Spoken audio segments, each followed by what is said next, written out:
नमस्कार दोस्तों, बहुत बहुत स्वागत है आपका एक बार फिर से। मैं हूँ संदीप पाल। आप देखना शुरू कर चुके हैं डेली नाउ 1-2-1। और अगर आप हमारे मंच से पहली बार जुड़ रहे हैं तो बिहार की हर खबर को सबसे पहले जानने के लिए, समझने के लिए इस चैनल को सब्सक्राइब कर लीजिए, डेली नाउ 1-2-1 को। तो दोस्तों, बिहार चुनाव से पहले विकासशील इंसान पार्टी के चीफ मुकेश सहनी को एक बड़ी खुशखबरी मिली है। एक बड़ी लड़ाई उन्होंने जीत ली है। अब आप पूछेंगे चुनाव से पहले कौन सी खुशखबरी मिल गई, कौन सी लड़ाई जीत ली। तो आपको बता दें कि बिहार विधानसभा चुनाव के मद्देनज़र निर्वाचन आयोग ने जिन 8 दलों को सिंबल आवंटित किए हैं उसमें मुकेश सहनी को अपनी पार्टी का पुराना सिंबल, याद करिए नाव, वो दोबारा वापस मिल गया है। अभी जो लोकसभा चुनाव हुआ था वो पार्टी ने पर्स के सिंबल पर लड़ा था, लेकिन अब मुकेश सहनी को अपना पुराना सिंबल, उनकी पार्टी का जो था नाव, वो फिर मिल गया है। तो अब बिहार विधानसभा चुनाव में मुकेश सहनी की पार्टी इसी सिंबल के साथ चुनाव में उतरेगी। तो आप लोग भी नाव का सिंबल याद रखिए। और इस पूरी मामले को लेकर चुनाव आयोग ने अधिसूचना जारी कर दी है। वहीं पूरे मामले की जानकारी देते हुए वीआईपी के राष्ट्रीय प्रवक्ता देव ज्योति ने बताया कि पिछले लोकसभा चुनाव में उनकी पार्टी को पर्स का चुनाव चिन्ह दिया गया था, मगर कई प्रावधानों को पार करने के बाद एक बार फिर से पार्टी को पुराना चुनाव चिन्ह नाव मिल गया है। उन्होंने कहा कि वीआईपी का नाव सिंबल से भावनात्मक लगाव रहा है। भावनात्मक लगाव क्यों रहा है ये आप समझ ही रहे होंगे, क्योंकि विकासशील इंसान पार्टी मछुआरों की पार्टी है, निषादों की पार्टी है। तो अगर ऐसे में चुनाव चिन्ह नाव हो तो ये सोने पर सुहागा हो जाता है और एक सीधा और क्लियर मैसेज समाज के लोगों तक पहुंचाता है। तो उन्होंने कहा कि ये भीमराव अंबेडकर के संविधान की जीत है, इसलिए पूरी पार्टी इसको लेकर काफ़ी खुश है और समर्थक भी खुश हैं कि मुकेश सहनी की पार्टी, विकासशील इंसान पार्टी वीआईपी को उसका पुराना सिंबल नाव मिल गया है। और मुकेश सहनी भी कह चुके हैं कि बहुत जल्द महागठबंधन में सीट बंटवारा होगा और सीटें तय हो जाएंगी और महागठबंधन की सरकार बनने वाली है, ऐसा दावा मुकेश सहनी ने किया।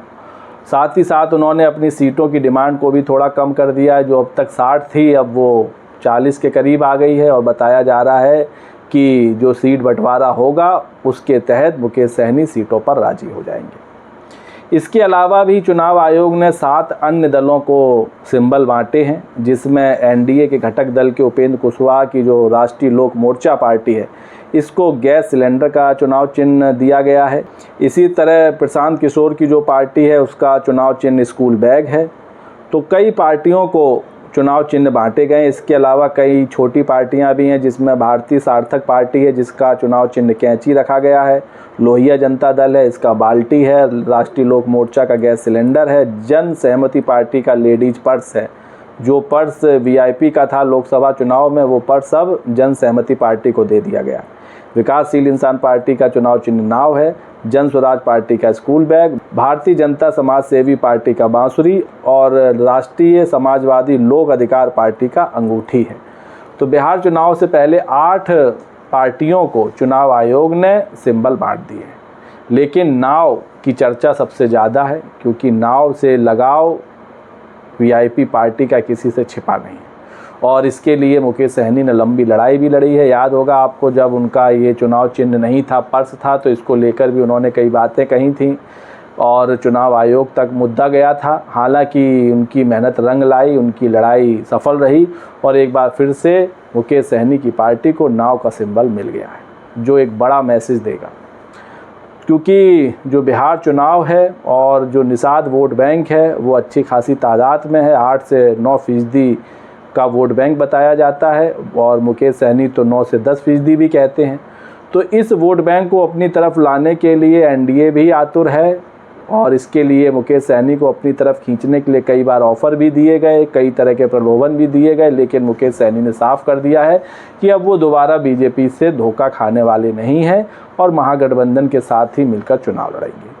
भले ही सीट उनको थोड़ी कम हो जाए, जितनी वो मांग रहे हैं उससे भले ही 5-10 सीटें कम हो जाएं, लेकिन रहेंगे महागठबंधन के साथ। और तेजस्वी यादव मुकेश सहनी की ट्यूनिंग किसी से छिपी नहीं है। जिस तरह लोकसभा चुनाव में दोनों ने मिलकर चुनाव प्रचार किया था एक ही हेलीकॉप्टर से, तो एक बार फिर से मुकेश सहनी तेजस्वी के साथ हैं और जो पिछला लोकसभा चुनाव हुआ था 2024 में, उसमें भी महागठबंधन का हिस्सा ही मुकेश सहनी थे और 3 लोकसभा सीटों पर चुनाव लड़ा था।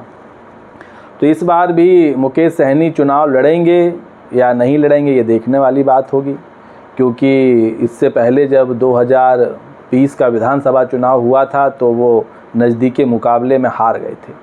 हालांकि इस बार भी चुनाव लड़ने की अटकलें उनकी तेज़ हैं। किस सीट से लड़ेंगे हालांकि ये अभी तक तय नहीं है, लेकिन निषाद समाज में मुकेश सहनी को लेकर किस तरह का क्रेज़ है वो किसी से छिपा नहीं है। और अगर महागठबंधन में मुकेश सहनी की पार्टी 20 से 25 सीटों पर भी लड़ती है तो ये भी काफ़ी अच्छे संकेत होंगे, क्योंकि 2020 में जब एनडीए का हिस्सा थी मुकेश सहनी की पार्टी तो 11 सीटों पर लड़ी थी। तो इस बार महागठबंधन में आकर उसको डबल सीटें मिलती दिख रही हैं, डबल से भी ज़्यादा।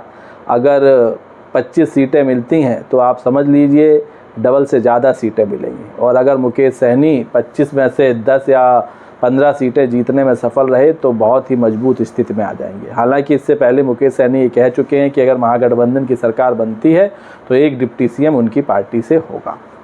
तो ये चुनाव से पहले एक अच्छी खुशखबरी मिली है विकासशील इंसान पार्टी को, मुकेश सहनी को, जिसको लेकर वो भी काफ़ी प्रसन्न है।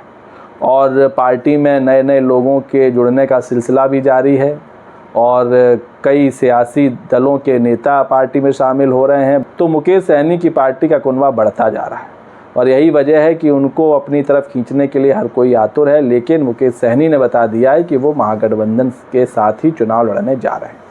तो दोस्तों जल्द ही महागठबंधन में सीट बंटवारा भी फाइनल हो जाएगा और फिर प्रत्याशियों के नाम का ऐलान होगा कि कौन किसको कहां से टिकट दे रहा है। ये भी एक बड़ा टास्क होगा। फिलहाल मुकेश सहनी की पार्टी को उसका पुराना सिंबल नाव मिल गया है। इस पर आपकी क्या राय है कमेंट्स करके बताएं। वीडियो पसंद आया हो तो चैनल को लाइक शेयर और सब्सक्राइब करना ना भूलें। तब तक के लिए नमस्कार।